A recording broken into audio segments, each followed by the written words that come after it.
What's good with y'all? What's good with y'all? What's good with y'all? How do I sound, everybody? Do I sound all right? Sound check. This is sound check, sound check, sound check. How do I sounding? I see King Thomas in the building. I see King Thomas standing with you, brother. You know, to everybody that believes in all in holidays and all that, to Merry Christmas to everybody, you know what I'm saying? To, you know what I'm saying? To everybody out there that believes in and love God and Santa Claus and everything else. Happy holidays and happy holy days and, you know what I'm saying? All the stuff. How I'm sounding, though. How I'm sounding. Do I need to come up a little bit? Do I need to go down a little bit? What it look like? You know what I'm saying? So that's the deal, man. What's the deal, man? Sound good for sure, for sure, for sure, for sure. 100%, man. You know what I'm saying? As I twist up back here, you know what I'm saying? I'm about a minute in, a minute out before I get cracking. You know what I'm saying? I gotta watch, switch account. I see you, I see you. I see you. I see you got different accounts. That's all that, you know what I'm saying? It's good to have that account in there. Make sure you subscribe with that account as well. You know, it's all good. You know what I'm saying? You gotta switch accounts up, you know what I'm saying? It's good to show some. That's why I bring the other accounts in my different, rooms when I do it up. That's why when I do my ODM Slim show, I always do my live show there. And as I do this one, I probably try to put my Slim show on this one so as to give the algorithm a little push. You know what I'm saying? A little bit of push, Yana. I see my boy on the Twitch side going. I see you. All right. Let me know something. The Twitch side doing it up. I got commercials over there now. I'm getting paid for Twitch now too as well. You know what I'm saying? I'm trying to get the bag all the way around the table, bro. But what I'm gonna do is I'm gonna switch it up on Twitch side. I'm gonna start doing other things on Twitch. So it's gonna be different from this. I'm just making it. I'm just letting the content right now as I'm doing this. But I'm just switching it up. Straight up. But yeah, man. How y'all doing though, everybody? Yeah, me and Rennie, me and Henny, we gonna do our show on Twitch. So Twitch will be going crazy. I will have my own. I'll probably with a Twitch show by itself. What I do on Twitch on one day. I won't be on YouTube every day type thing. So I get exclusive. What's up with y'all though? Can y'all please double tap the screen? Can y'all like the video right now, please? Before we get cracking, give me like just 2 minutes. Can y'all like the video? That's all I need y'all to just like the video one time. I'm about to get cracking. I don't want to be rolling up all in the camera and stuff. That's bad for business. So, doing it in the background. Let me get all the way ready, y'all. You know what I'm saying? Can we get them likes up, please? I see you, bro. With the multiple account. Get them likes up. Oh, let me clean that up. All right. How y'all doing, man? How y'all doing? Listen. Merry Christmas. Happy holidays. You know what I'm saying? Happy holy days. All the things. However y'all want to say it. We're going to go ahead and get straight to this content.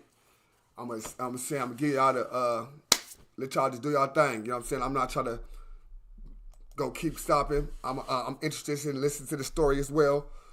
And, I really checked on her. She a real person.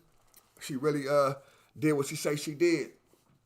You know what I'm saying? So I'm want to hear from her voice. You know what I'm saying? Her way. You know what I'm saying? Salute to everybody, man. I hope y'all had a wonderful time. I hope y'all got what y'all want. You know what I'm saying? I hope y'all got what y'all need as well. Because, you know, sometimes we don't want what we want. We need. We want what we want. You know what I'm saying? Straight up. Sometimes we get what we need as well. You know? And it sometimes be painful. Like, nah, man, I need that goddamn blender. But nigga knew that damn blender. You know you need that blender, bro. Stop playing. You know what I'm saying? So, but hope y'all got what y'all want and what y'all needed. Straight up. I have a wonderful day. My family. That's all that matters with me. That's all that counts. When you're dealing with your family, dealing with your loved ones, That's everything that counts, bro. But let's get to this, man. Twitch side going up, YouTube side going up. We going crazy. I'm gonna get right to this content. I ain't gonna waste y'all time today. You know what I'm saying? Usually I waste time and I be trying to get my likes and all that up. You know what I'm saying? I hope y'all if y'all fuck with me, just get the likes up. We're gonna get to the content and straight to the content. I'm gonna be a viewer today. You know what I'm saying? It's one of them viewer days. Let's get it. Well, I'm just viewing.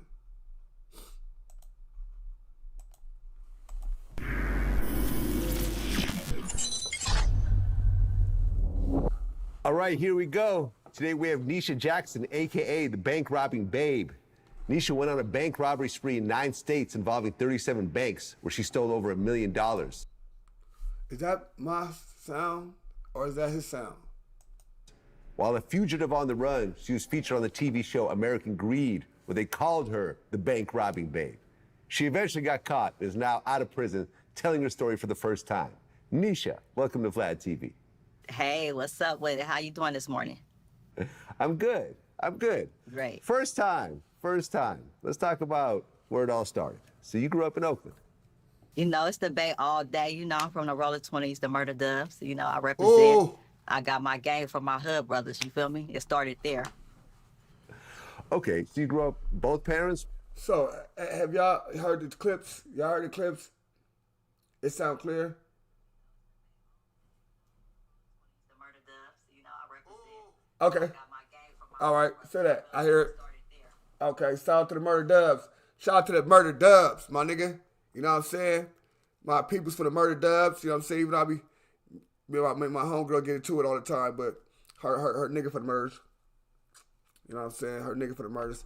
You know what I'm saying? Then I got, you know what I'm saying, my boys for the murder. I was in prison with Murder Dubs. Murder, man. Shout out to the Murder Dubs, man, for real. But my bad, y'all. Like I'm doing what I said I was gonna do. Huh? One parent? Both parents. I had both of my parents in my life. I had a good support team. Okay, and your parents were hard workers. Yes.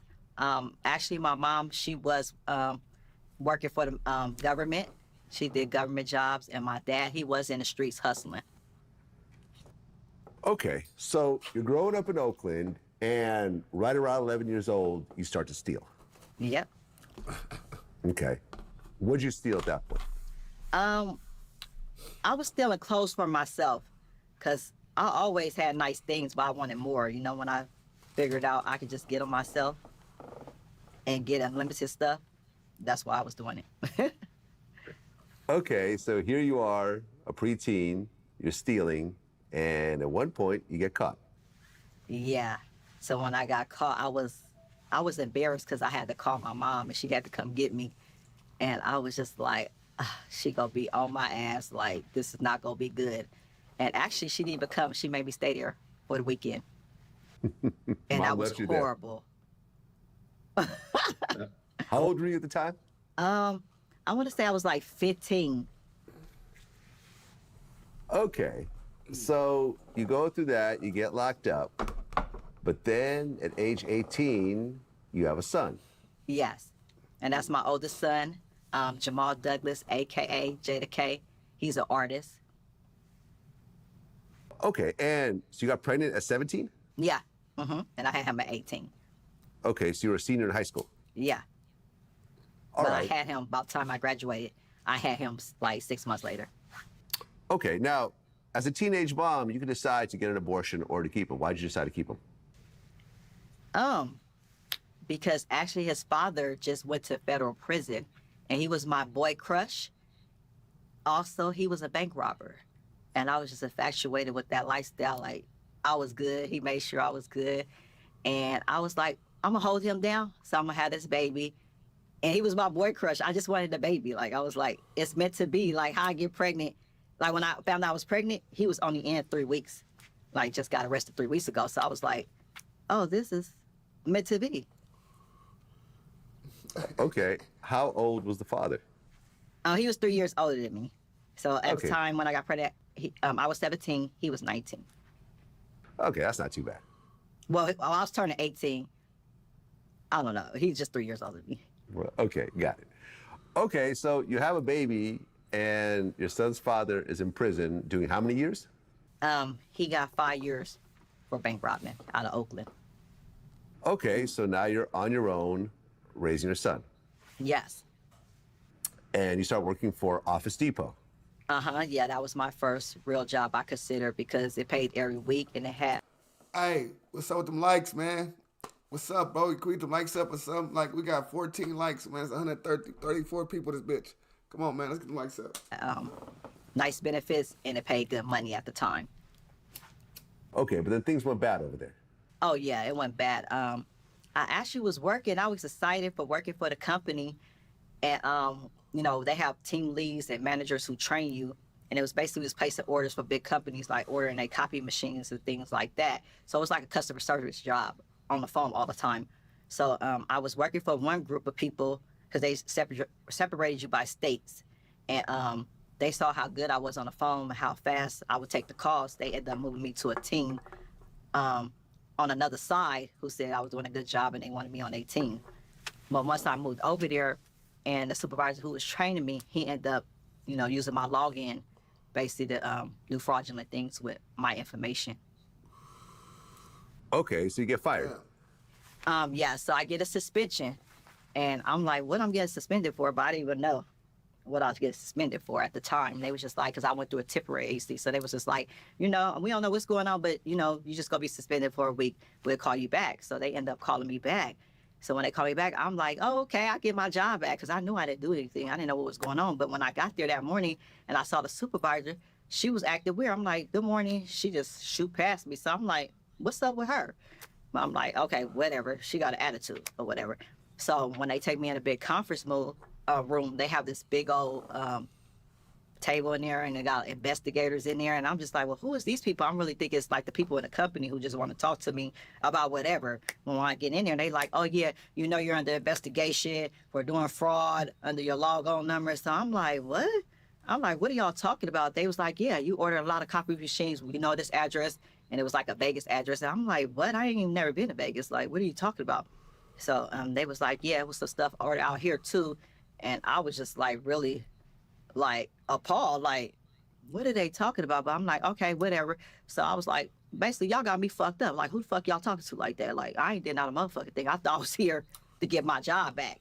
And it was just a back and forth thing. They was just like, you know, we gonna prosecute you and you go to jail. At that time, I never been to jail, but the juvenile hall, but I didn't have no record. So I was cocky with it, like, you know, do what you gotta do. And I know I didn't do nothing, so I was just like, whatever. And I stormed out of here and I left. And at that point, I was pissed the fuck off because I was just like, you know, I really was depending on that job and counting on that job to take care of me and my son. I'm thinking like, this the way to go. I got away with all the stealing because I didn't even get no charge for that. I like went and they dropped the charges when I was in Mervis stealing and went to juvenile hall. So I'm thinking like, I like this job. This is where I'm gonna be at. I was even thinking about being there for a long time, building a career.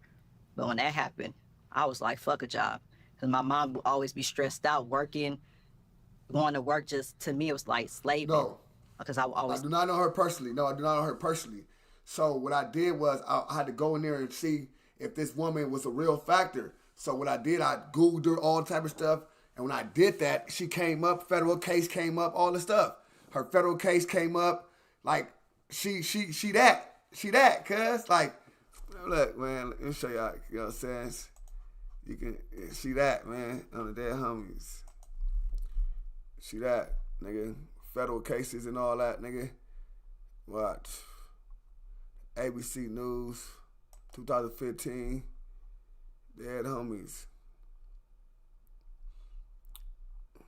All the shit, though, like, you know what I'm saying? So I went back there, had to check all that shit, you know what I'm saying? Had to check more, make sure I was just not just popping on female that just, you know what I'm saying, just did her thing. It's like, nah. She ain't no just none of that. She really, you know what I'm saying, stamped. On gang, hold on.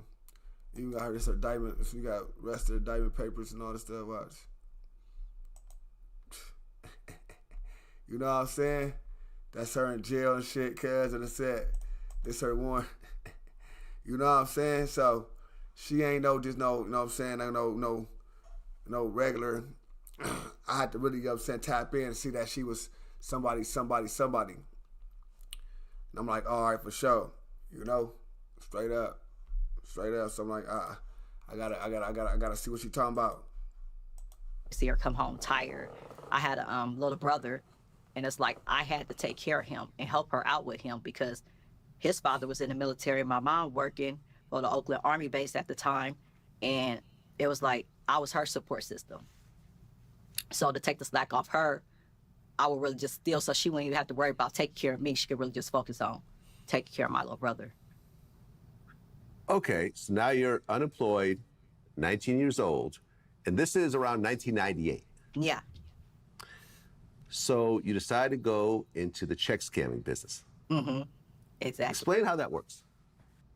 So basically, I always do about credit and checks because I had like bank accounts. My mom helped me open a bank account at Wells Fargo. It was a student account that I had when I was 16.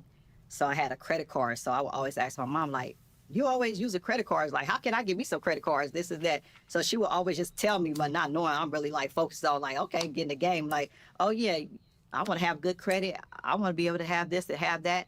So that was like my main focus. Like when I get 18, I'm gonna have all the credit cards and be like my mom and put everything on credit. Cause to me, we was credit card rich. Every time I looked around, she was spending credit cards on the car, on my clothes, on the groceries. So I'm like, hey, they give it out money just like, you ain't gotta have no money, you just gotta pay it back in 30 days. I'm like, oh yeah, I could do that for sure. But this is when I'm 16, 17, you know, and then when I turned 18, and that happened to me at Home Depot. It's Office Depot. I went to the streets because, you know, I knew people who had all the connects. So I'm like, I'm about to turn to the streets and just start writing checks. Fuck a job. That money ain't nothing anyway. Because I think I was getting like $1,600 a month. And I'm like, I could write 1 or 2 checks to get that in a day. Okay, so break down how this works. Because in order for this to actually function, you need to have fake IDs. Yeah. But actually, I had the real ID. My stuff was through the DMV, but it just had my face on there, and I had made up information because I knew how to, back then, everything was sweet. So I would go in the DMV, make a birth certificate, go in the DMV, have a P.O. box, and take a picture and just send that to the P.O. box. Once the ID came, I would take that ID and go open a bank account so I could be able to write personal checks in different stores to buy stuff to take back to get the money. Okay, so you get a real driver's license, but under a fake name. So it's a fake ID. Well, it was fake, but I mean, it wasn't nobody's information. It was my information. I made it up. Like if I wanted to be Niesha Brown, I was Niesha Brown. But I mean, it was fake information, but it was a real ID. Right. So you have this driver's license with a totally different name. Yeah. You go and start a bank account with this fake name. Throw a little bit of money in it.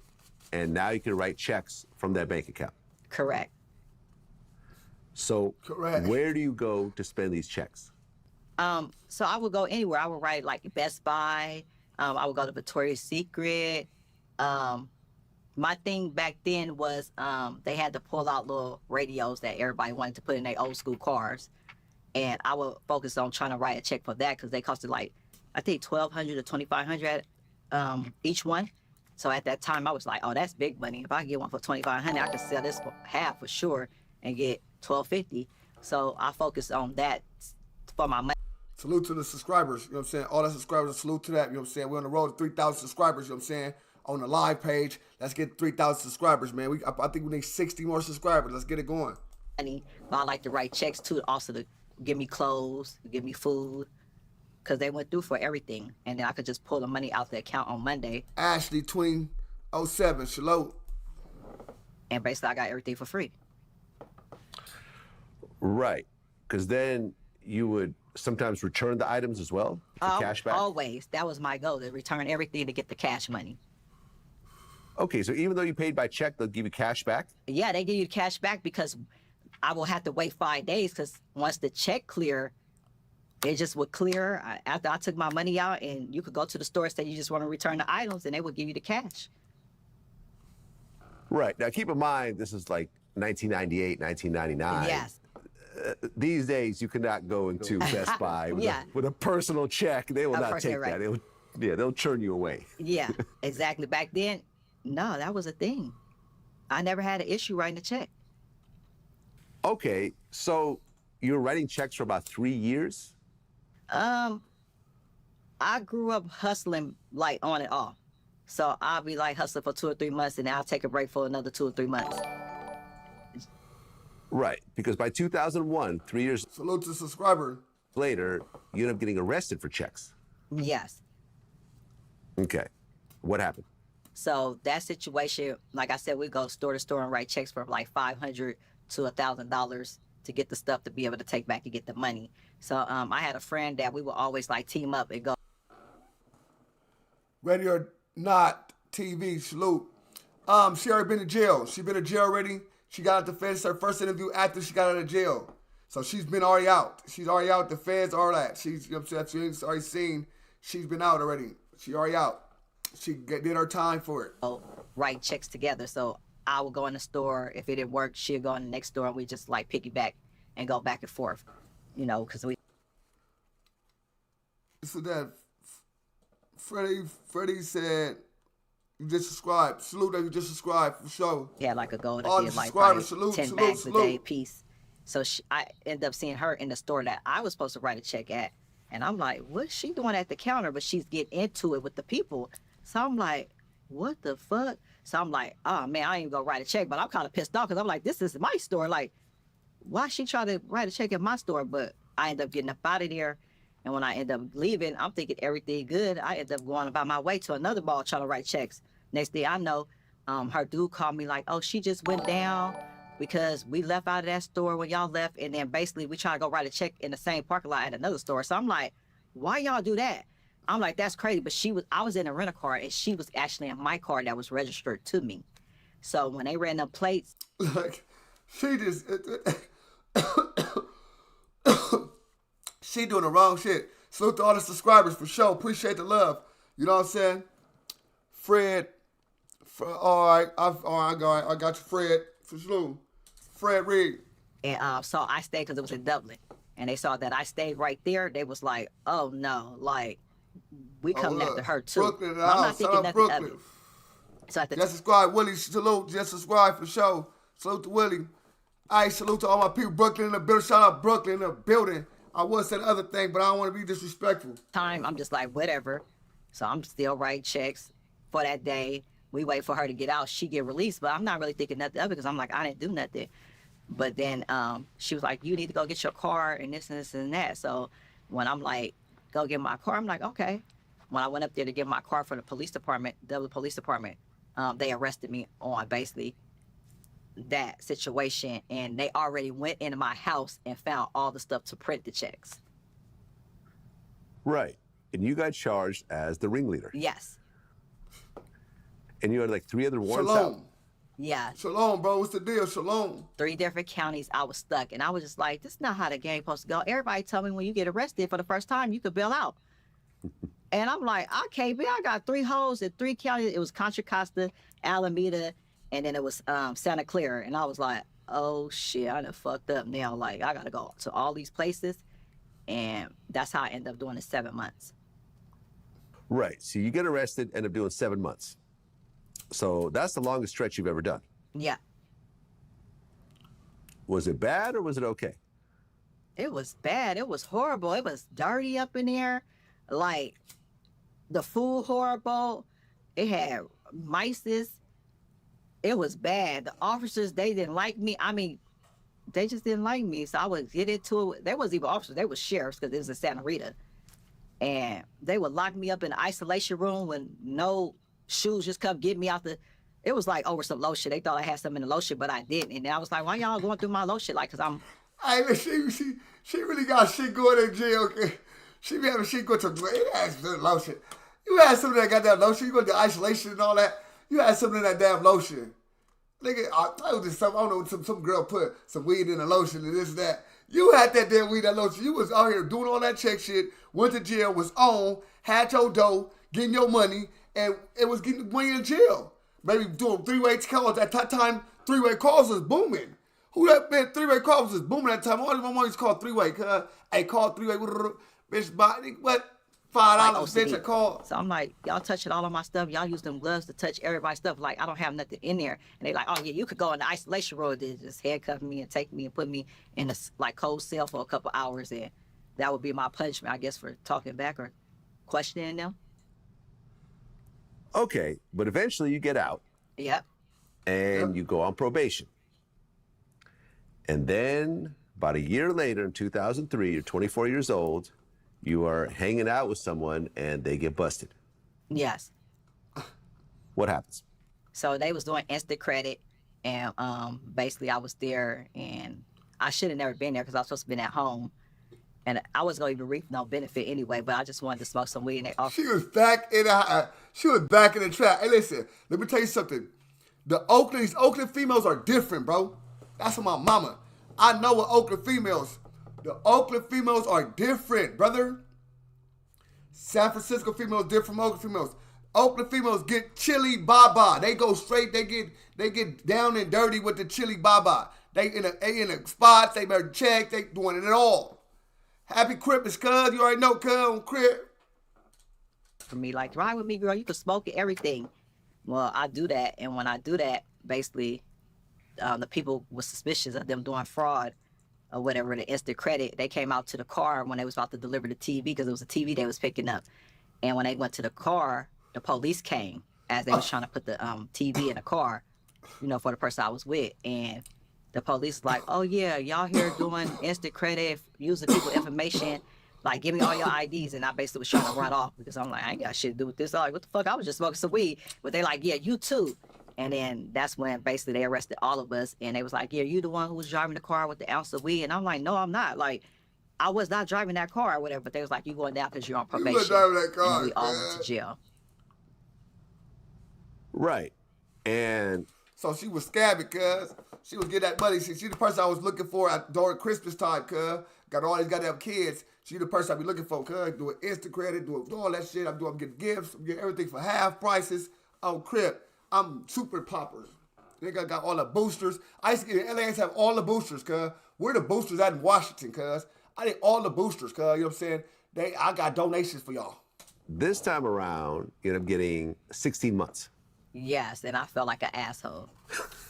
I'm like, I'm going to prison for being with the next person and they reap no benefit off of it and just had a dumbass ID in my purse.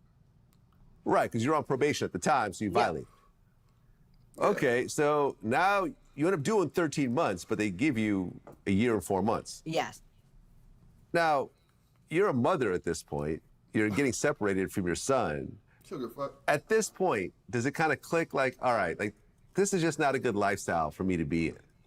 It wasn't about it click about the lifestyle. It was about, I'm about to elevate, do something else. I don't know what I'm gonna do, but I made a vouch to myself. I ain't fuck with checks no more. Like, this is crazy. I ain't even get caught doing nothing. And like the last situation. She said, like, I ain't fuck with checks no more. I'm gonna go to the banks, cuz. Fuck just do checks, bitch. I'm running into that motherfucker. Nigga getting it in. My partner at the store when they ran up in my house because my car she was in. Like, I never got caught doing anything in the act. It's always somebody telling, and then it leads to my house, and they run it up in there finding, you know, stolen stuff or information that leads to fraud, and that's how I go down. But at that time, I was just like, I'm not messing with checks no more. It's not for me.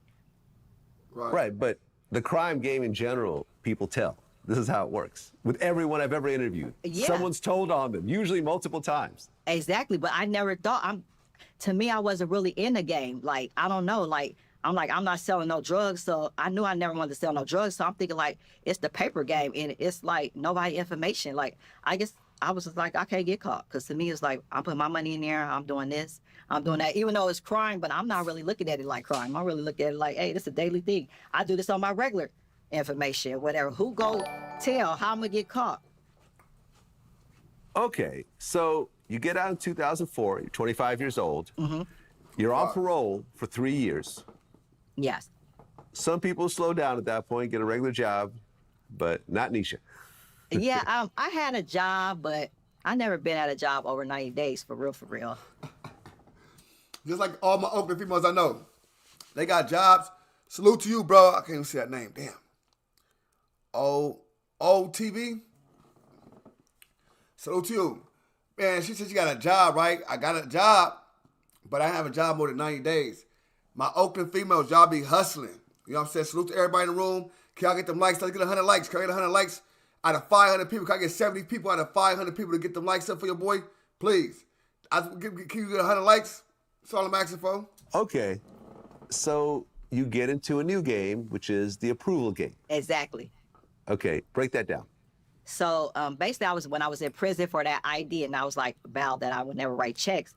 I'm up in there, and somebody come through like, "Oh yeah, I got 5 years. Like, you feel me? What's up?" I'm like, "I don't know what's up. I'm just trying to get up out of here." But they like, "Oh, okay. So what's your plans?" I'm like, "I don't know." But then these other chicks came through like, "Oh yeah, the game burned out." Because we would all be on the yard. You know, they call it the yard, which is the prison yard where we could go outside and just chill, walk the track, work out, and just chop it up with different She in Chuckawalla. people that's in the prison. So they like, it's burned out. So I'm like, it's burned out. Like, I'm like, what's burned out? They like, yeah, the game burned out, the approval game, because we call it the approval game. I'm like, oh, nah. But in my mind, I'm like, bingo, this is what I'm supposed to do. It's my turn. They think it's burned out. Hey, they ain't doing it no more. I'm about to get in where I fit in. So I came up with that plot in prison. Okay, so break down the approval game. So basically, I was on the yard, and everybody used to be like, it's 115, because I was in BSPW, which is in Chowchilla. And they used to like, What I tell you, Chowchilla. My baby mom right there right now. you always out here. What you doing? I'm like, I'm thinking of a master plan. And they like, what? In this hot ass weather? Like, you're crazy. But everybody started wanting to know, like, what was my master plan? I was like, if you try to be a part of it, then I'll let you know. But if not, I ain't telling you shit. They like, well, yeah, because we was thieves. We was tired of stealing. Yeah, we want to get down. So I'm like, if y'all want to get down, come with a prepaid card and a passport picture. And they like, well, what's up? I said, you'll know what's up once you hit me, because I basically was getting out like in 2 months, and they was getting out a month after me. So I was like, let me know it's real when you hit me and come with the stuff I told you to come with.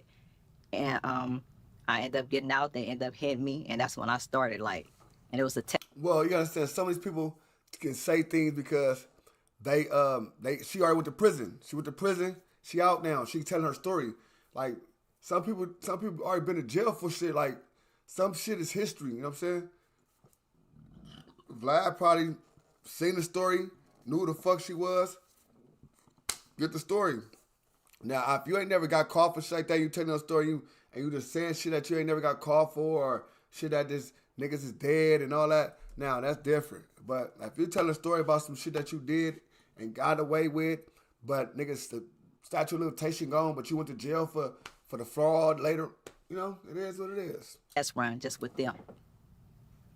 Okay, so you have someone with a prepaid card Yes. and their actual government ID. Yeah. Well, everything will be made up. The ID part. Okay, so same thing. So an ID, real Yeah. ID, fake name. Yeah. And the prepaid card is with that fake name. Yes. Okay. Now, that prepaid card only has like $20 on it. Exactly. Exactly. But you go in with a prepaid card and you Exactly. Exactly.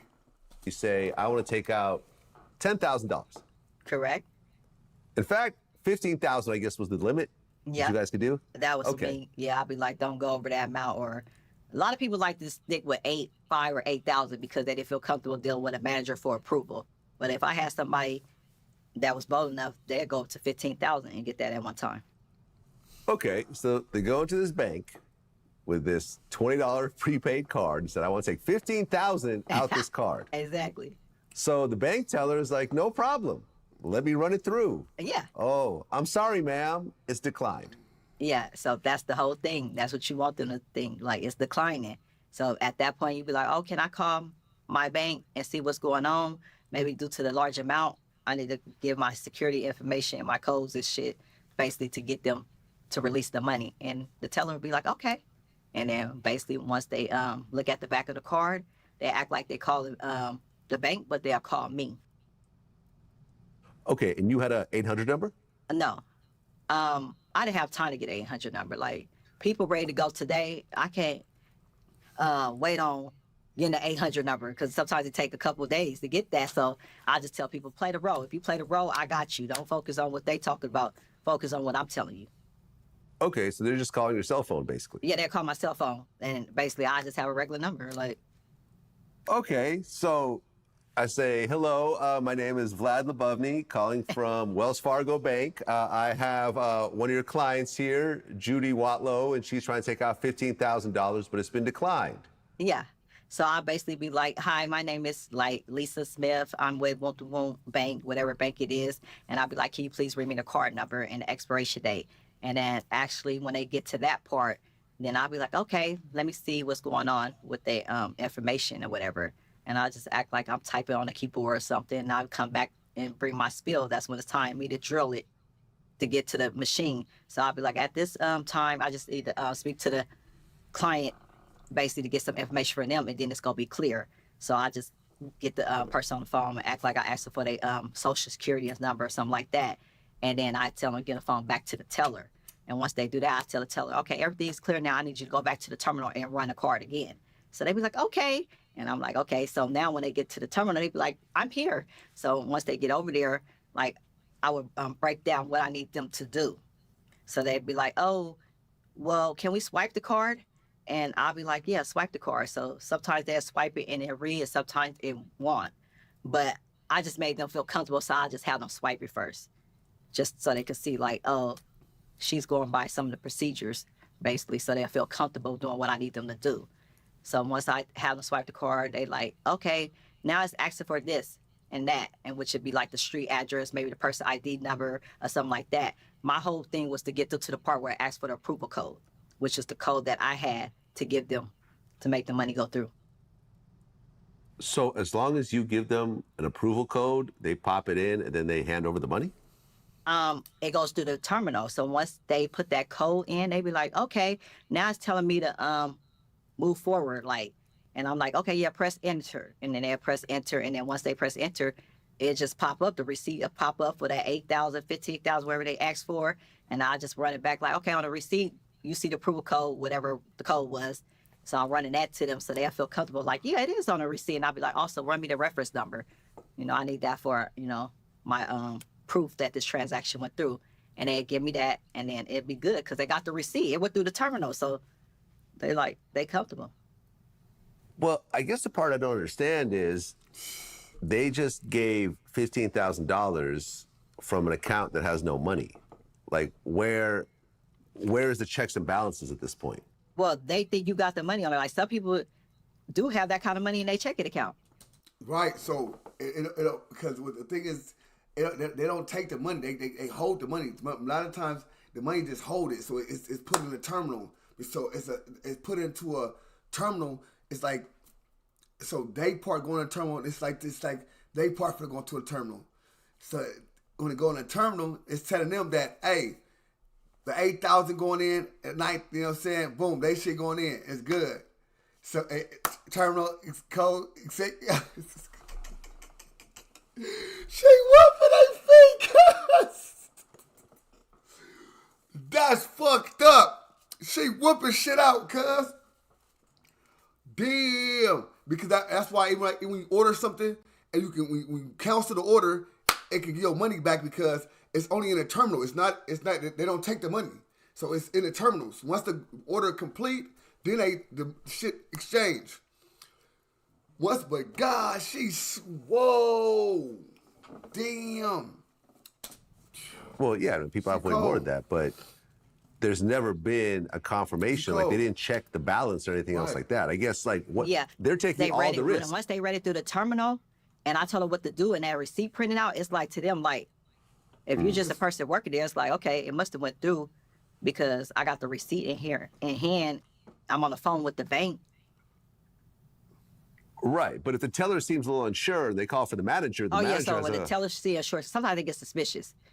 And when they get suspicious, they actually be like, oh, I need a manager approval. Some people, if they was comfortable, they'll wait for it to get a manager approval. Or some people be like, oh, no, I just go somewhere else because, like, I don't understand. It just went through and just trying to get their stuff back because they basically scared. They don't know if they go call the police at this point, and they don't feel comfortable staying in the bank any longer. But most of the time, the manager come and override it. How she get that code, though? How did she get the code, though? How she get that approval code, though? where the pool code come from? Because you got to have somebody to know accounts and shit like that to know a pool codes, though. How the fuck she get a pool codes? What's wrong with this? It's like a thief, cuz. I sort of hood. Hey, these motherfuckers is... How she... Listen, I know a female from Oakland, fool. And on my mama, her hustle, nigga, she send people in different places and they get all type of shit. She be on phone with people. She be like, hold on right quick, I'm on the phone with these people. I saw the dead homie. She be on the phone with people. Oh yeah, like, oh no, so whatever. So I need you to do is, I'm not saying she doing the same thing she doing at all. Cause I don't know how she doing this, right? Cause I'm lost what she doing anyways. Is she getting money, cash from somebody, or she's getting an item? You know what I'm saying? It's an item. So I don't know what it is. Is it cash or it's item? So I don't know what she's talking about, right? Right? I don't know what she's talking about. Cause I walked away. I'm high as hell too as well. But this shit is crazy, cuz. This shit crazy, cuz. Like, she knows some shit going on, really. And she knows some shit on the hood. Okay, she knows some shit. You send this person to go question about this with the fraudulent prepaid card. They come back with $15,000. Yeah. All right, cool. What is Vlad your cut? But Vlad gonna talk to her though. Half. I got half of everything. Yep. Okay. They give you $7,500. They keep $7,500. Yes. You know, it's a pretty good deal for them, I guess. Yeah. For a couple of minutes, they probably sit at bank no more than 5 minutes. With a manager approval, it might take like 10 minutes. And that's what some people get nervous because, like, I've been in the bank for 10 minutes and say, like, they've been in the bank for 30 minutes. But oh, they going to a bank with this shit. Oh, she going to tell us who's going to a bank with this shit. Whoa, she tripping, cuz. You got people going through banks? once they hit that cash at the counter and they leave out, they ready to go to the next place. Okay, so now you start to build a crew of people that are doing this out of town. Yes. And you guys would go to big events like the World Series, All-Star Weekend, where everyone's spending money and everyone's in a hurry and so forth, and you guys just start cashing out state to state. Yeah, state to state. It was like we was taking a worldwide trip on a game. Okay, so then you meet a guy named Charles Barksdale. Well, he was already my guy. Like, he was there when I basically was on the checks, when I got arrested for the checks and stuff. He was already my boyfriend then. Okay. So, but once you get out, he gets involved in this scam as well. No, he wasn't involved right away because he didn't know what I was doing, because I'm the type, I keep my business to myself or whatever. But he was always supportive of what, I wanted to do. So when I did get out of prison, he heard I had the game, but we wasn't together because it was like, when I went to prison, I was just like, oh, I don't want to be with nobody. It come with too much, and I got to, make sure I'm good in prison. I can't be focused on a relationship. But when he heard that I had the game, because like I said, I met the people in the yard, and when I came home, they had the prepaid card and the ID ready, and they started going. He started hearing in the streets like, oh, Niesha got the game. She out here, and this and that, doing big things. So he ended up... And all their ass name was Niesha, too. Hitting me up like, what you doing? Like, why you putting yourself on the front line like that? I'm like, because it's nothing. Because I'm thinking I'm behind the scene. Like, he like, man, the streets is talking. And he was like, basically, nah, I don't want you on the front line. I'll be on the front line, So make everybody go through me. Right. She got to have somebody inside. That's why she ain't said to him, but she's saying she had access codes. Yeah, she had access codes because somebody inside knowing, they accessed it. Well, the two of you had a son in 2006. Yes. Okay, now you have two kids. Yes. And he's the one that's going bank to bank sometimes? What you mean going bank to bank?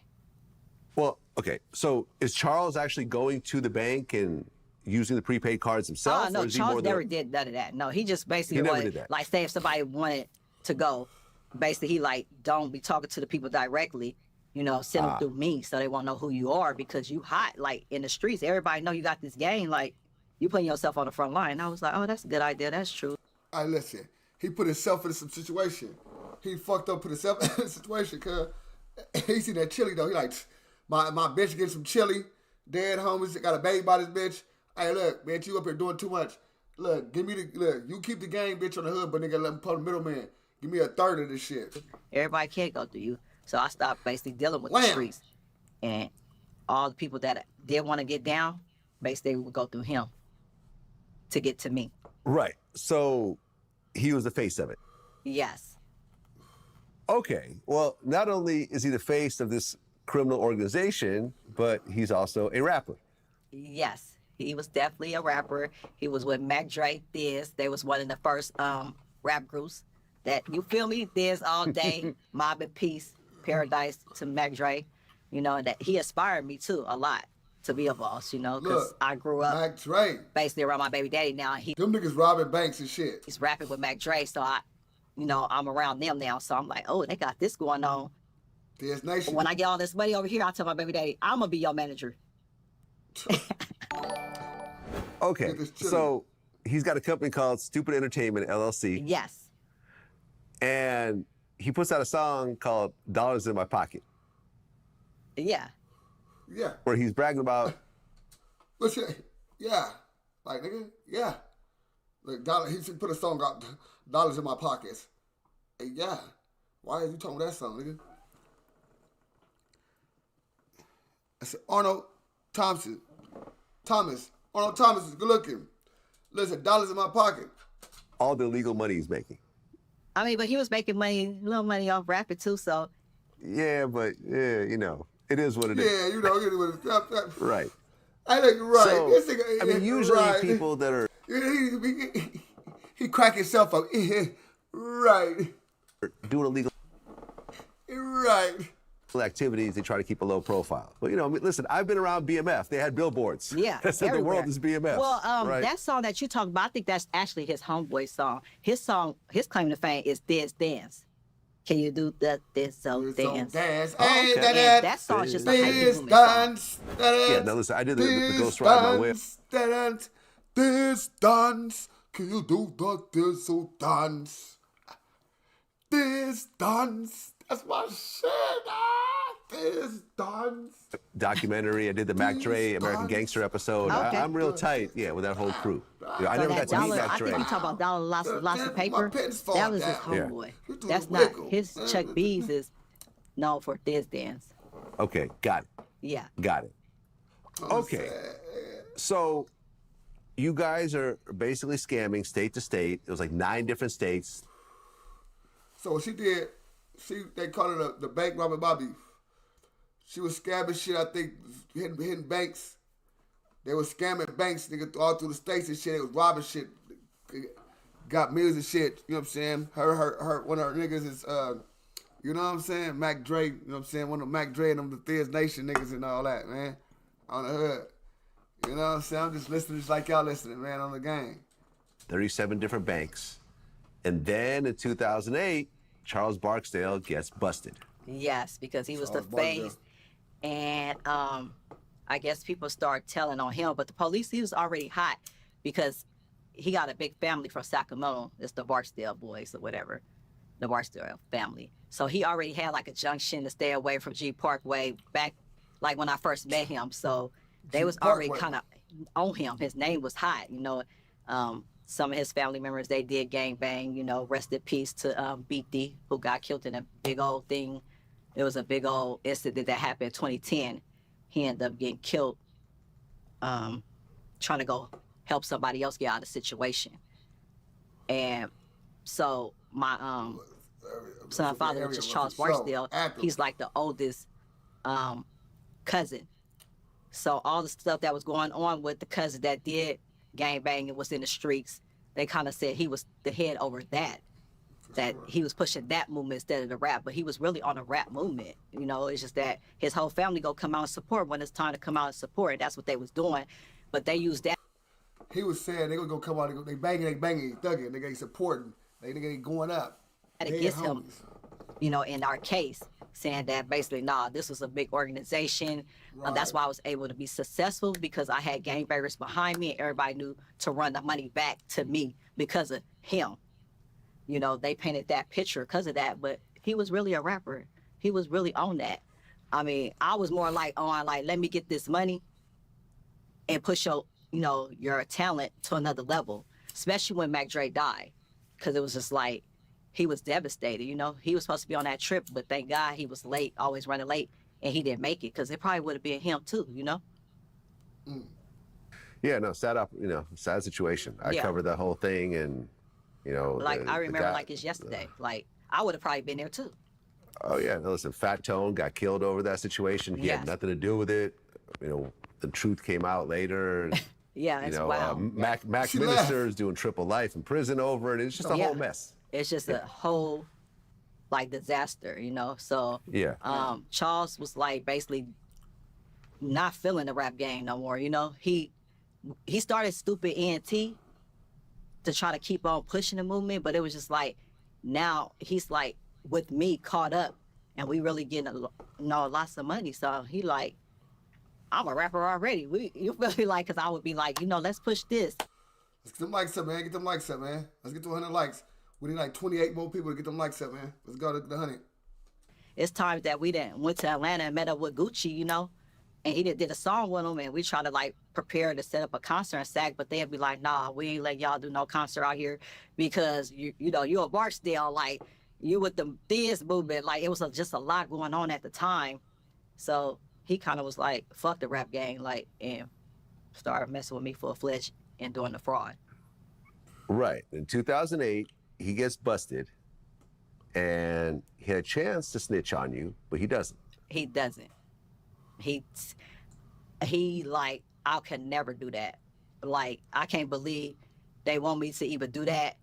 They try to implicate his mama, his other baby mama, and he was rocking. He was like, nah, give me what y'all gonna give me.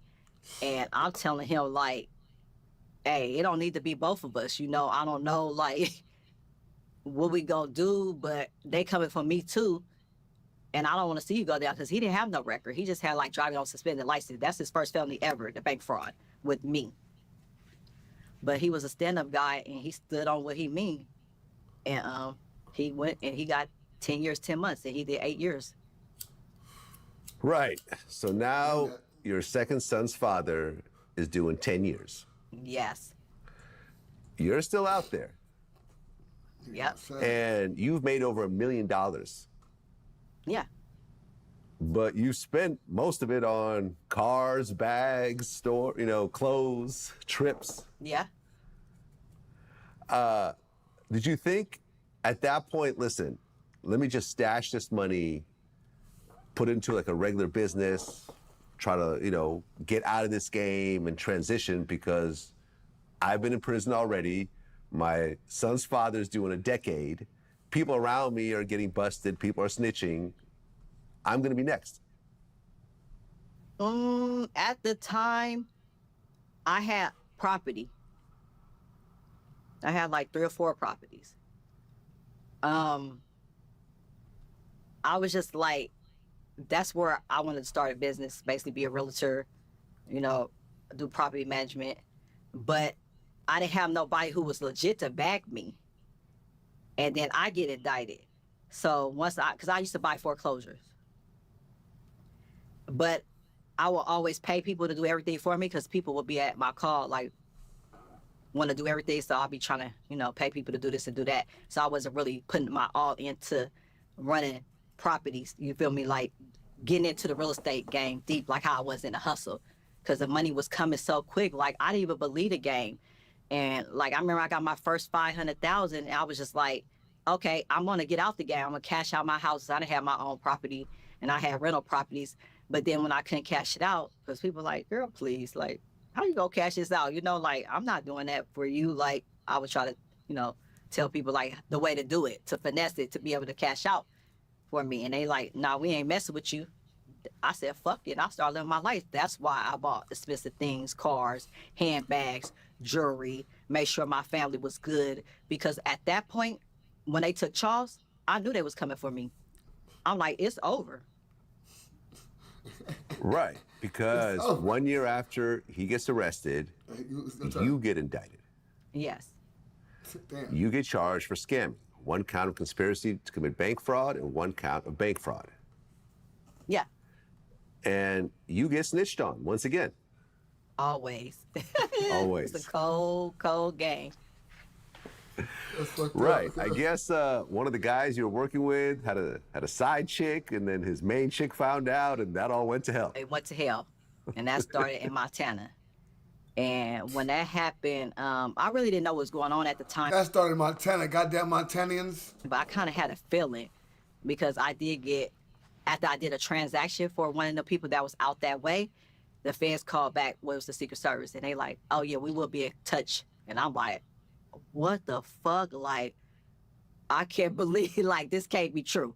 So I get my phones, I end up like breaking them up, taking them, throwing them in the lake, get up out my house, like tell my oldest son, like, watch the baby right quick, like, I don't know if the fans outside, like, I gotta go, like, that's my son, Jada K, which is a rap artist right now. But I end up like, damn, it's real, it's over, it's about to come to an end. But I'm like, whatever. I gotta stay strong, keep doing what I do. Right, because you get indicted in 2009. Yes. And you pled guilty in 2011. Yep. So were you out on bail that whole time? I was on pre-trial for 27 months. Okay, so you're out on bail, you plead guilty, you're supposed to go to your sentencing date in March. Mm-hmm. But you don't go. Well, I actually did. I went to that court date, but when I went, my son was into it with his father. He just didn't want to be in the Bay. He was used to being with the Barkstills out in Sacramento because that's where he grew up. He'd been around them since he was 5 years old. So he was just like, my dad tripping and this and that. He's strict and I don't want to be out here. And he ended up running away. And I'm like, See, look, she got excuse. These women got excuse. I did go to court, but see, my son was shooting, so I ran down with him. Yeah, hey, listen, I did go to court. You ran, cuz. Shut your ass up. You went to the sack. I'm going to jail like any time soon. Like, you can't do that. Like, I want you to grow up with a father figure, you feel? Because at this time now, his dad, the bank robber, he ain't no bank robber no more. He's like a barber. He got a barber college. Like, he's doing awesome right now. Like, I really give it to him. Like, he's my motivation too because he's really on a whole different level.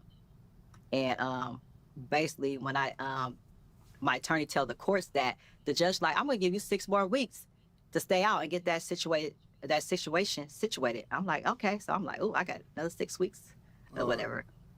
But in that 6 weeks, I had so much shit, all these cars. I was still like comfortable, like, cause I've been out for 27 months. So I'm thinking like, I got another year to go to jail. Cause when I first got indicted, I was like, oh, let me get rid of this and get rid of that. But as time went on, I was out so long, I got back comfortable and started buying all this shit and just living my life like I wasn't going to prison. Right, because they pushed back the court date to 6 weeks, and on the day that you're actually supposed to get sentenced, you don't go. No, I don't go because I got paranoid, had a little anxiety thing going on. I was coming from the Bay or whatever because I was on supervised release in the Bay. They supervised me even though my case was out of SAC. And I was just like, hey, I'm about to go to the hospital. Like, I ain't never put it off. Came with nothing to put it off. So they gonna put it off for me. You feel me? Like, I've been out this long. And I end up going to the hospital. They was like, yeah, you have an anxiety attack. And they end up giving me some, like, medication for it or whatever. But I called my attorney to tell her, like, I'm at the hospital, this and this and that. She don't answer the phone. I leave a message. She ended up calling me back, like, oh, where you at? And I'm like, at the hospital. She was like, oh, no, you're not. They don't believe anything you say with a phone. Like, you know, this and this and that. I'm like, you acting like the police. Like, because she like, can I pull up and pick you up and take you to court? But I'm like, it's 4 o'clock. Like, no, I would go to the courthouse tomorrow. Get me back on calendar, or I go to pretrial. She was really trying to get me to go to pretrial in Oakland because I was going to be able to make it to SAC. And I'm like, no, the court is over. Like, give me a date tomorrow. I've been out on pretrial for 27 months. I'm going to come to court. And she was like, no, they already got a warrant out for your arrest and this and that. And I'm like, oh, they got a warrant out for my arrest. I'm like, to myself, I'm like, oh, I ain't going nowhere. If this bitch don't get me on calendar, I'm basically going on the run. For real. Right. And that day, you go on the run. And that day, I go on a run. You're a wanted felony fugitive. Yes. Multiple felony fugitive, actually. Yep. Okay. So how do you survive on the run at that point? You have fake IDs? No. I had money. I had still a lot of money because I did save a lot of money for times like this. I didn't never think it was gonna be a time like this, but I always had like emergency money, which is like I said, I had that money to pay off my house. I couldn't, so I always kept that aside. Like I didn't really get into buying like expensive things till I made a certain amount of money. Had that put to the side for me and my kids and for my household or whatever. So I still had that money saved, so that's how I was able to survive on the run. But I had a homegirl at the time, and she kind of like lined everything up for me to go on the run. Right. So you're on the run, and the TV show American Greed does a special. Yes. And I couldn't believe it, because I didn't even know what that shit was. My auntie used to watch it, and I used to be like, she's like, come look at this, look this. And she was into that and Snap. So I bypassed, be high, because I love weed, like I said. And I'll be smoking. I'll sit in the living room late night sometimes and watch it with her. And then basically like 5 years later, I end up on it. I'm like, hell no, like they put too much on it, like for real. So I'm like, oh man, they trying to get me killed. That's what I thought, because I'm from Oakland, and you put me on that show, and I start getting all kind of calls from people, like, can we work for you? We know you was getting down, because I was on the motorcycle scene real heavy too, before I went on the run. So I rode bikes, well, everybody from the Bay to Sacramento. I'm really known in the streets, you feel me? Like, and I'm like, why would they put me on that show? Like I didn't even get no money like that. Like, this is what I'm thinking. Like, I'm like, oh, the government trying to get me killed. That's how I feel. Well, yeah, they do an episode on you called The Bank Robbing Babe. Yes. And give me that name, the Bank Robbing Babe. Like, I'm like, they putting too much on this situation right here. I mean, how did you feel when you first saw the name Bank Robbing Babe? Because it's not a name that you came up with. They came up with it. Yeah, I said they was putting too much on it. But at the time when they came up with it, it was like 2012, and they end up contacting Charles in federal prison. So he ended up calling me one day like, man, guess who contacted me? I'm like, who? He like, American Greed. So I was like, American Greed? He was like, what the fuck they want? He like, they want to do an interview. He like, I ain't fucking around with that shit. I was like, yes, you gonna do it. Like, I'm about to capitalize off this when I get out. He like, girl, you is crazy. You was on a run. Like, no, I'm not talking to the people. I was like, just please do it for me. Like, let me just call like I'm your manager and see how much they're gonna pay. The business mind scamming mindset kicked in. I don't know why, because I'm on a run, but I'm just like, She extra up. I'm like, Okay. yeah, let me see the letter. Like, send a letter to me. Like, She knew when she get out of prison, I'm banking off this, nigga. This bitch went to do all that. You better give me, nigga, let them know, bitch. I was getting that chili vibe, nigga. Let them know we was in the motherfucking high rise, niggas fucking and all that. Tell them what we was doing, nigga.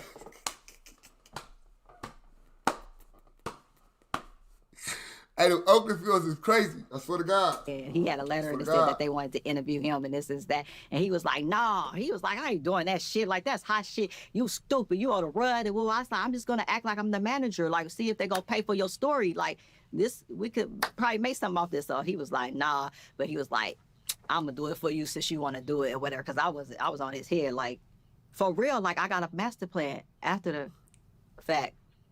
And This they is end yo. up, This her master plan right now, cuz. I'm telling y'all, this her master plan. She probably got a book coming out, all that coming out, everything. Watch. It's her master plan. She going on her run. She got Vlad. contacted him and I contacted them like I was the manager, and I'm the one who did the call for the American Greed show. It was me when Charles was talking. That was me on the phone. Okay, let me get this right. So you are a fugitive from justice. Exactly. They contact your son's father, who's doing 10 years of prison, Yes, to do an episode on you being a fugitive from justice. for sure. He tells you, we shouldn't do this. This is a bad idea. It'll just bring more attention to your situation. Yep. And you talk him into actually doing it. Yep. This that $1 million mouthpiece. I talked to Basic to give me 5,000. Like, I was like, fuck it. Like, I'm all in. Like, what am I gonna do? I wanted to see what they really had though, and what they was really on, and when they was coming for me. Right, because the episode comes out, and look, at the end of the day, I'm from the Bay. The Bay is not a big place. If Yeah. you get a TV show episode in the Bay, everyone knows about it. Yeah. Right, so now you're really hot. high like a wildfire that can't be put out. I mean, my family members was like, oh my God, working at restaurants, people was coming to them like, is Niesha okay? Because I'm known to be the sweet, innocent young person that looked out for everybody. And they just like, we can't believe she's on that show. Like, is she okay? Because nobody know I was on the run, but like my main people, which was like Chuck mom, my mom, auntie, and the kids and the family, the immediate family. But when that show came out, that's how everybody figured it out. Because I never told nobody I had a case. It was fighting the case. Right, but now everyone knows. Yeah, now everybody knows. So I'm like, okay, well, it's go time. Right. I mean, not only do you convince your son's father to do this TV show, because obviously you're not doing interviews, you're on the run. Yeah. Right. You convince him to do the interviews, which is the basis of the actual episode. Yeah. But then you go and get some T-shirts made up that says BR Babe, Bank Robbing Babe. Which stands for the Bay Rich Beauty. Oh, yeah, okay. I switched it. That's You why switched I'm it. not Bank Robbing Babe. I'm the Bay Rich Beauty, Bay Rich Babe, BRBENT. Right. So here you are. You're hot off this TV show. You're selling merch. Hey, she knows she was doing. She knew what she was doing. Bank robbing, bang, ENT. It don't matter, nigga. She knew what she was doing. She had a whole master plan. This she still scheming and scamming. She knew what she was doing, bro. What? This girl know what the fuck she doing. That's how Vlad got her nigga off the back, nigga. You know what the fuck is going on? And you're hanging out in Fairfield She at a cold. hotel. This is cold. 2014. So you've been on the run for 3 years at this point? Yeah, it was almost 3 years, yes. It's still in the Bay though, nigga. 3 years in the Bay. She didn't go no Texas, Guatemala, none of that. She was in the Bay. Almost 3 years. And then the police actually swoop in.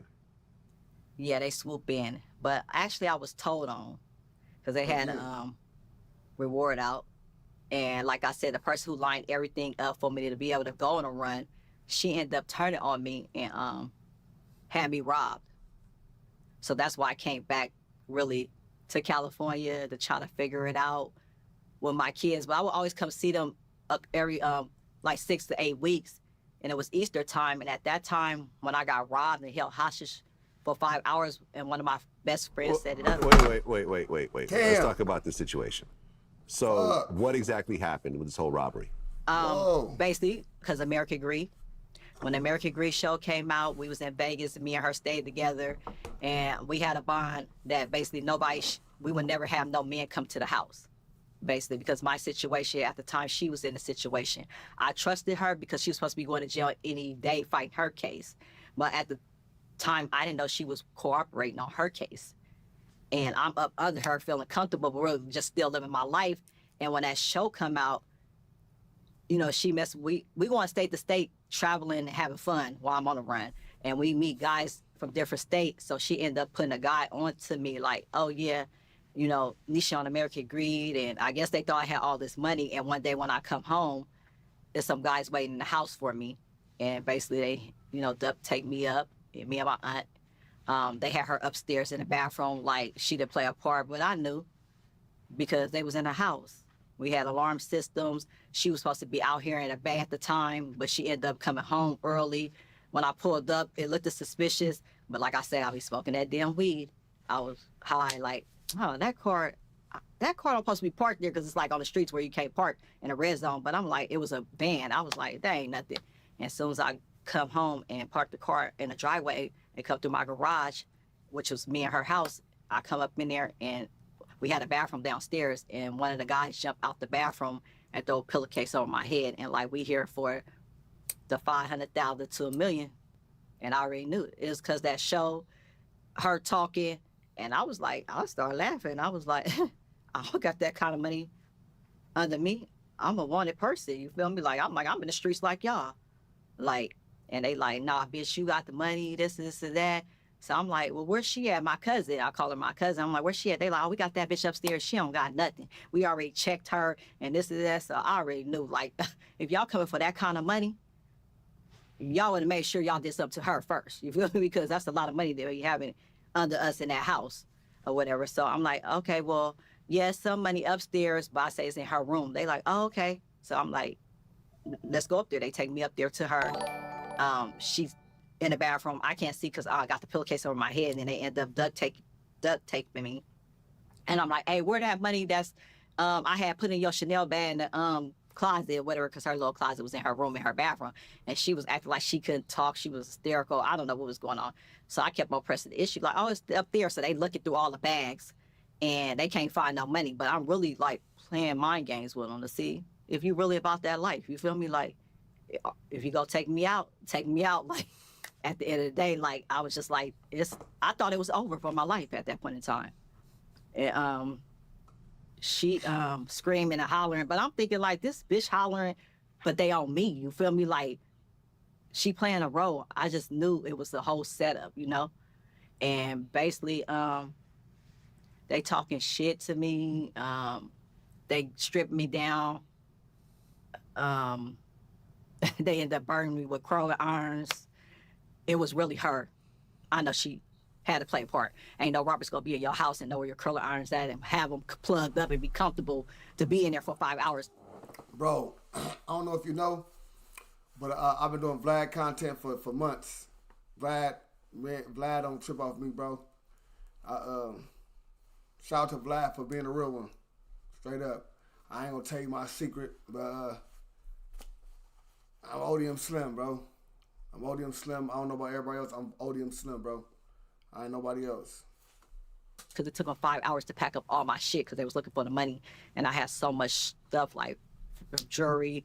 I had like $250,000 worth of Louis Vuitton, Chanel bags, just all kind of labels and jewelry and everything. So they packed up all my shit, but didn't touch her shit.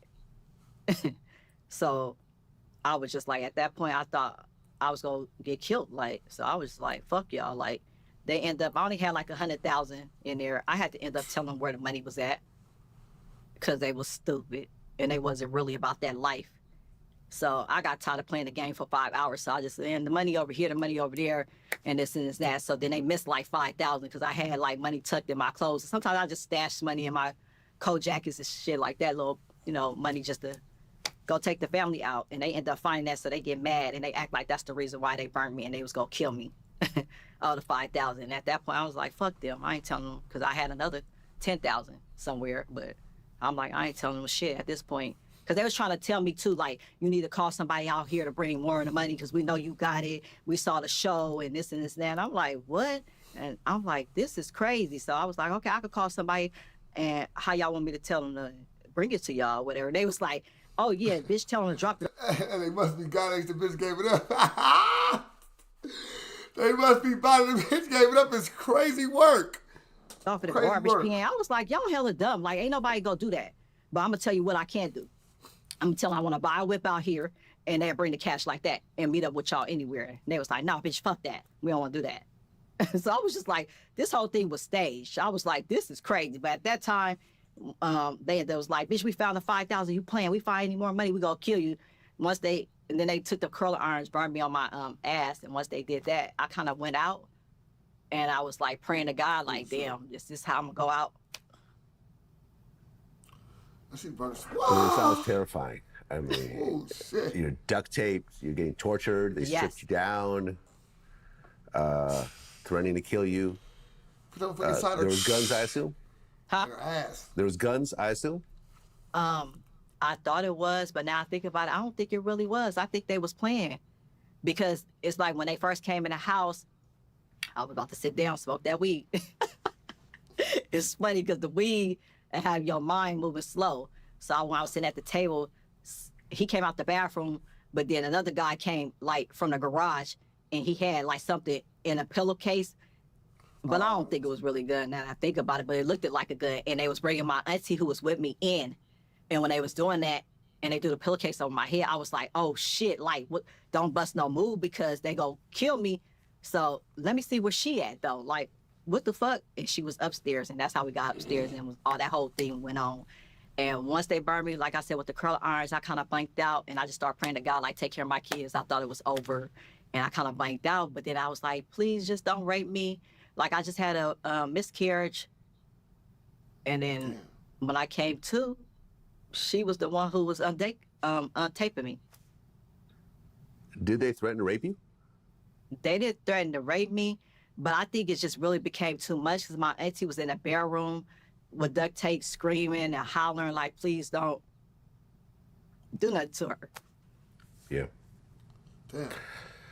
Okay, so you eventually come out of Damn. this, Yeah. and you get the duct tape pulled off. Damn. And do you know right away that that girl set you up? Yeah. Right away. Instantly. She the one who unduct taped me. A duct tape, when I was trying to get it off, the spit would even let it get loose to come off my mouth. Like reason why I think, because I was like, I can't breathe, but I was playing a role just to see what was gonna happen next once like I said, I was going out, then I came to.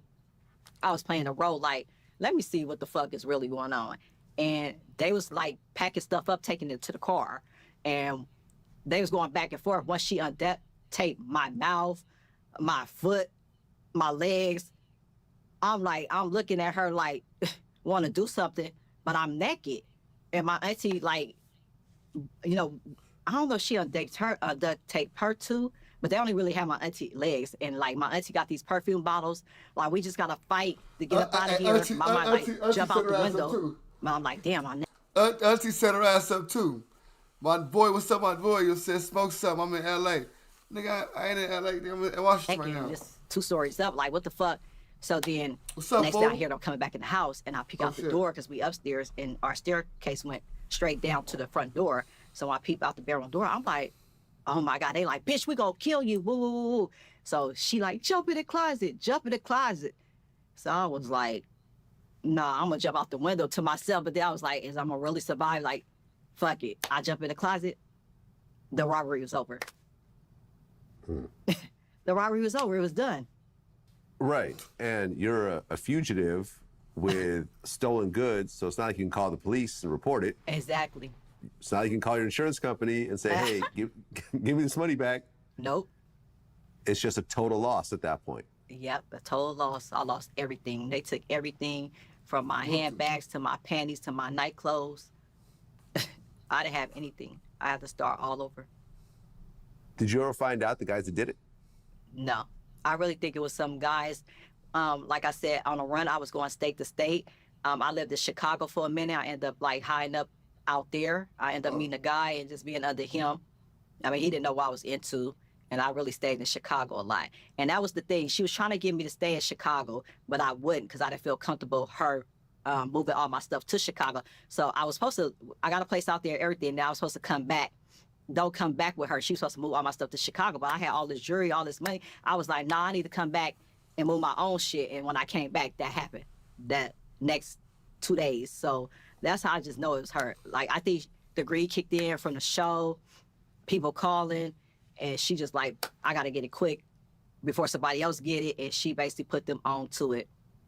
But it was some guys who've been to the house before because how they was disguising their voice. Like I said, we had a bond like to never bring nobody, but she did start bringing people right before that happened. But it was more like, oh, you know, they going with me to Cali. They just flew out of here for Chicago. Or they just flew out of here for Massachusetts or whatever. And we going out here for this and this and that. But I'm like, this is weird. We wasn't supposed to never bring no guys here, but whatever. I'm still waiting for her to go to jail any day. Because like I said, she was fighting her own case. And she never went. I was just too comfortable.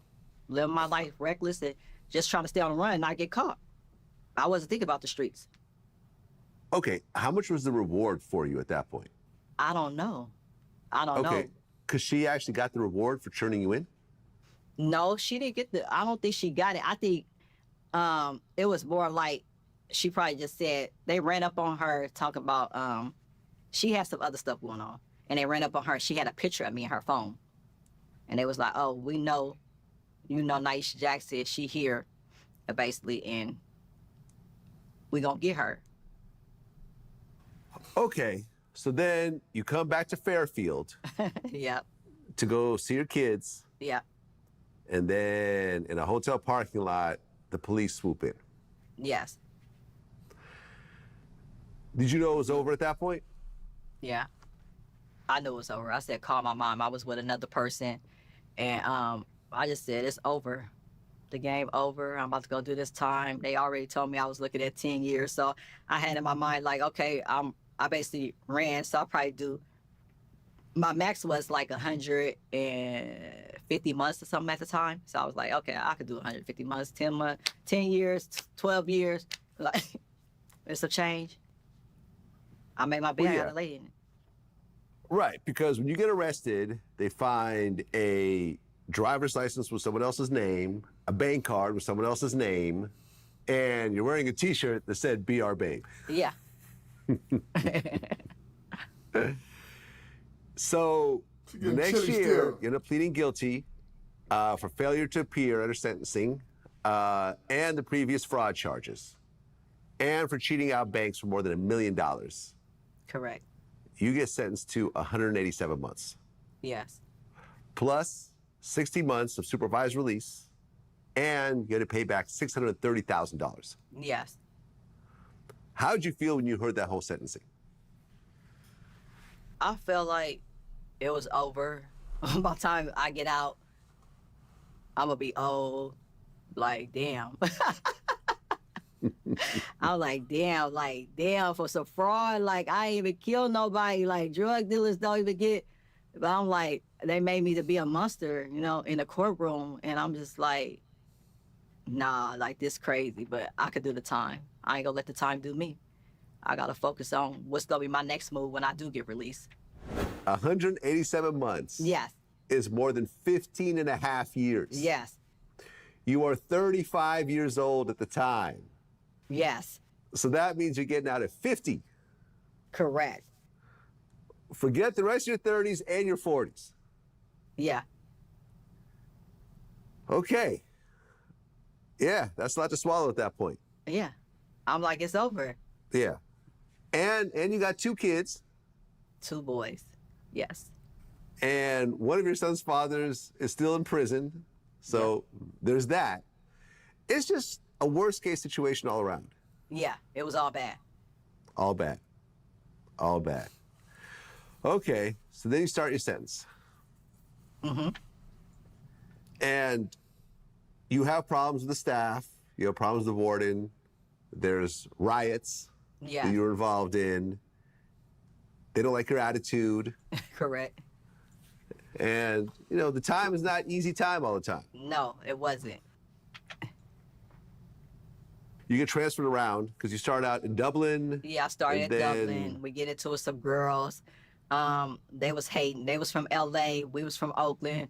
So they said we was Bay Area Bloods. They was Crips. So it was like, they was like gang banging. Because Dublin is kind of like a celebrity prison. Like if you go to Dublin, it was real nice at the time. And it's like everybody wanted to go there because it's really like a college campus. So they was just like, what y'all got going on is too much. Like, and I'm like, and they saying I'm the head of the gang.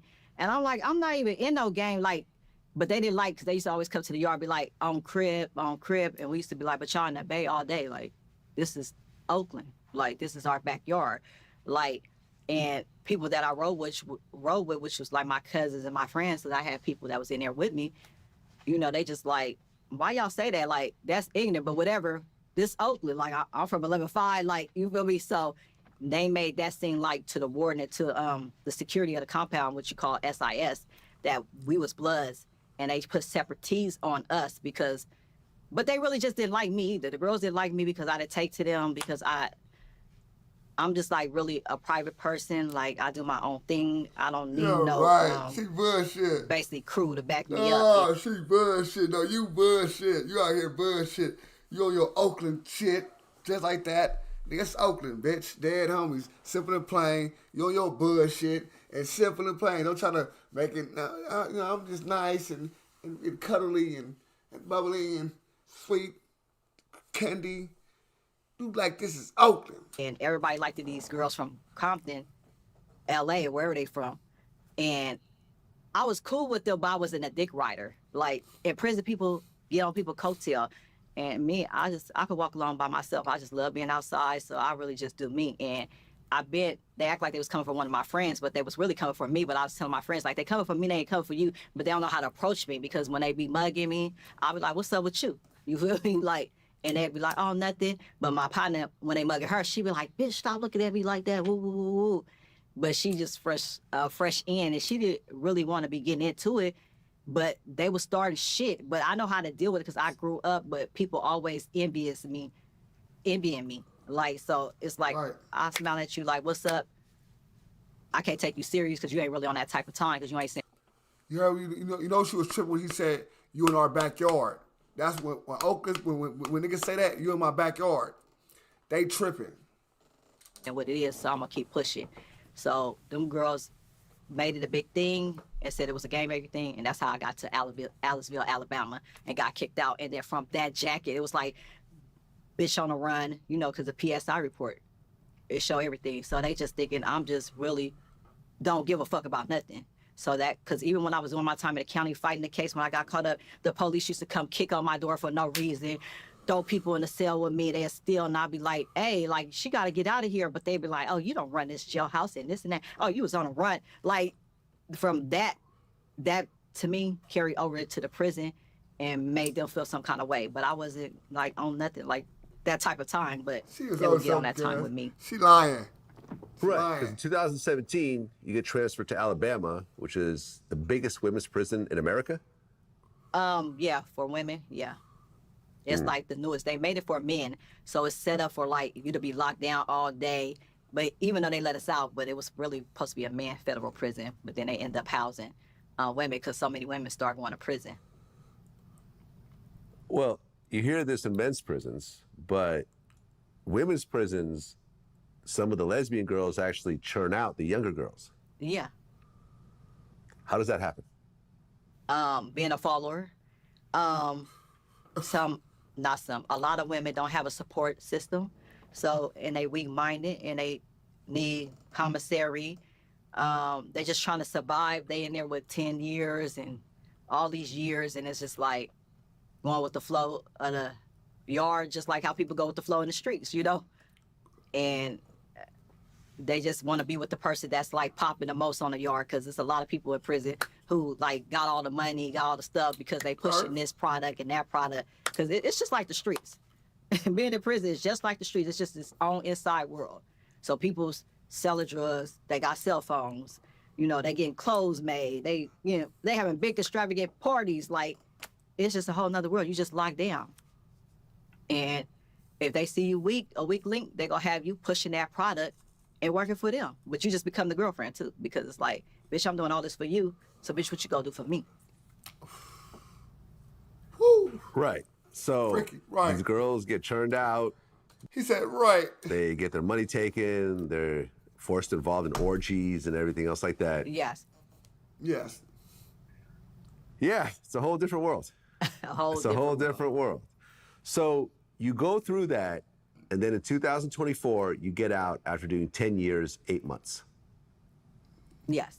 So you got almost 5 years taken off? Yeah, because I was programming, they came through with the First Step Act. In the First Step Act, you get all these credits, but you only entitled to a year off your sentence. So my sentence was 2027, and then it changed to 26 because I got that year off. And the rest of the extra credits, I was able to get that to be in a halfway house. But when I got to the halfway house, the same shit started going on. Like, Well, how did it feel to walk out of prison after 10 years and 8 months? Like a whole decade. A whole decade was taken out. it was weird. It was like I was born again. Like I was walking into a world that I really didn't know. Like I even had anxiety, felt like I was gonna get car sick when they was taking me to like the airport. When I was in the airport, my little federal ID, something was going on with it. So the TSA was like, oh yeah, we know about this. Oh yeah, what's the first thing you want to eat? When I'm like, damn, like, but everybody looking at me because I was at the big airport in Minnesota or whatever. So I'm like there, but kind of like anxiety because I've been gone so long. I had all my money on a card. I'm trying to use the vending machine. Everybody walk around, they She going crazy, cuz. iPhones, AirPods. I'm thinking like, they talking to themselves, what the fuck? It's like little robots moving around the stores, like letting you in the store. I'm just like, damn, it's real. But I felt liberated at the end of the day. I was just like, I'm back. Like, I got a second chance. Okay, and your son's father, Charles Barksdale, he's out too? Yeah, he been out since 2016. Okay. Nice. Nice. Well, now you're out and you're still on house arrest or no? Actually, I'm on, house arrest, home confinement, they call it. Yes. Okay, Still go when to is that work. over? I have 9 more months. It's another stepping stone to freedom. I just got out like 2 weeks ago or whatever. And it's freedom, you know. I'm getting my life in order, back on track.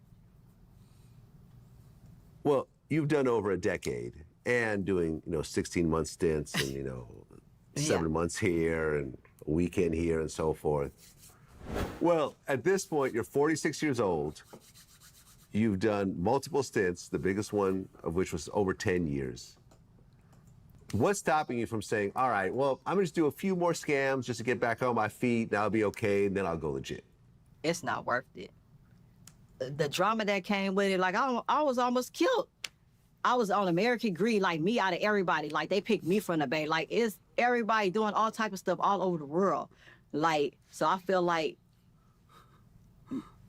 God giving me another chance to put that energy and that effort and my mindset into something legally to do. Because if I was able to run an operation like that, like all over the United States, I could do that with my own brand and my own business, you know? And it took me 5-6 years to get over that mentality. I ain't gonna lie. Yeah, look, I've interviewed some of the biggest criminals on earth. Ones that have made hundreds of millions of dollars, Yeah. $10 million here, and so forth. And it's never really worth it because, yeah, you'll have a cool little run. You'll make millions of dollars. Yeah. You'll ball out. And then you'll end up doing a decade in prison, 15 years in prison, 20 years in prison. Your kids will grow up not knowing you. Yes. They'll know you. They'll make calls and they'll visit every so often, but you're That's her product there for sure. She think everybody's stupid. Real not shit. raising your kids in Yeah. prison. So you miss out on all that. And then you start doing the math and say, okay, well, let's take a look at the money I made, but add 10 years of not making any money. Exactly. So it was a waste of time. You didn't win. You Right. lost. What does that average out to? You could have probably gotten a minimum wage job and made about the same and been out the whole time. Correct, but then I feel like I lived the lifestyle that I was chasing, and I lived this, so that's why I'm able to say I'm not doing nothing wrong. It's all legit business from this point on, and I'm gonna use that boss mindset doing all legit business. Like, yeah, I wasted the time, but I can't dwell on that. At the end of the day, it's over. I made it out, and I got a boss mindset. Like, I really move like men in the streets. Like, I really was the captain of my ship. She got Louis on right now still. She got on right now. She got that Louis on right now. She got Louis on right this moment, brother. You feel me? And made it happen. Even when Charles got sentenced to his 10 years, I still was able to maneuver on the run from the feds with the people in the streets trying to kill me over this money or this show or whatever. And I still was able to make it almost 3 years. And I feel like this is my second chance to do it, to put into what I'm trying to do with my brand. Like I started the t-shirt and hat line before I went in. On the run, that's really my motivation. That's my baby. In 2020, I had a homegirl who came home and basically she started that back up. So I had an online boutique. I had custom made sweaters, hoodies, and it did really well. So I'm revamping that. Also, I'm gonna, get into the re-entry for the youth. Start a cleaning service. I got potential contracts for that. So I'm just putting all that energy into all positivity and to try to give back and help my community the right way. Like what I was helping them before, the legal way. Thank God nobody never got no time like me. But that's my plan. To brand me, Niesha Jackson, a.k.a. Bay Robin Bay, Bay Rich Beauty. Well, Niesha Jackson, appreciate you coming in and telling your story. And me being from the Bay, I've just known so many people like you growing up. I know. I've just seen it. My ex, real similar situation after we Really? broke up. Yeah, Yeah. she starts scamming and doing some sort Okay. of weird fraud. And I was wondering how she was maintaining her lifestyle. And then it all fell apart. And Yeah. she changed her identity, I think, or something. So I've just seen this. I've Yeah. seen this. I've been around this over and over again. But I've always seen it not work out at the end, every time. Oh, I know. It's going to work out for me. I'm Every not worried about time. that. But what I'm saying Oh, is... you're talking about the scam, the scheme, No, the the scamming. scamming. Oh, it the never do. scamming, yeah. No one ever rides off into the sunset on No, scamming. it don't. No. You Right. don't. Like, so Yeah. that's why when I was on a run, I felt like I was all the way in. That's why I did the American Greed thing and wanted Charles to basically do it, because I felt like this would be a big part from when I get released. But I was like, damn, I ain't get released to like 10 to 12 years. But I was like, hey, it still could play a part, and it have. Like, American Greed on my side of the story. You feel me? I'm grateful to be here with you telling my story, and I'm doing things on my own with my own content, you feel me, telling my story, and I get a lot of good feedback, and I'm an influencer on a lot of people. So I just feel like it was like meant. No, I didn't want to be doing that much time, but it was meant to bring the best out of me, Good shit. Good because shit. otherwise I probably would have, Good if I shit. only got 5, I had 10 years at first. So off the 10, I only would have did like 6 or 7 with the drug program, because I told I was on drugs, so I smoked marijuana. I ain't gonna lie, I would have got back out and got back in the game somehow, some way. It wasn't enough time. I'm not saying I wanted to do this much time, but doing all that time, I know what I really want. Right. Well, that's what it is, Niesha. I'm rooting for you, and Go ahead, y'all. What y'all talking about? Y'all do your thing. What y'all? Go ahead and drag her. It's her little. It's her little. It's her in the cat. It's her in the pen. It's her wanted. Her wanted. It's her when she was caught. It's her right there. It's her wanted. You know what I'm saying? They took that wig off her ass. You know what I'm saying? It's her BD. You know what I'm saying? It's her crimes and shit. It's all right here, her indictment, everything. Y'all wanna look for her diamond right there. If you pull her name up, you can get her diamond, all that. Straight up. You know what I'm saying? What's up with y'all, though? How y'all feeling? How y'all living? How y'all living? How y'all living? How y'all living? All right, man. I'll see y'all in a minute. It's good to see y'all. Happy holidays to everybody. You know what I'm saying? Salute, salute, salute. Appreciate it, Adam. You know what I'm saying? Appreciate the subscribe. Starting with y'all. Appreciate you, man. Appreciate all y'all, man. Appreciate the love. I just had to put somebody up there some big titties. I don't know why I seen about some big titties. I put her up there. I didn't know who this lady was. I didn't care who she was. I seen them titties and I put her up there. She didn't have nothing to do with the show. So what? It made everybody pull up, though. Them niggas pulled up for them titties. I did that. I don't know why I did it. I did it. You know what I'm saying? I put them titties on the line. Because I know them titties going to call them niggas out, and them niggas going to come and pull up and see them titties do. You understand me? She ain't got nothing to do with them titties, but them titties is them titties. Hello. You know what I'm saying? It was a good, you know what I'm saying? It was a good read. Good enjoyment, you know what I'm saying? Appreciate everybody. But them titties. Titties and titties.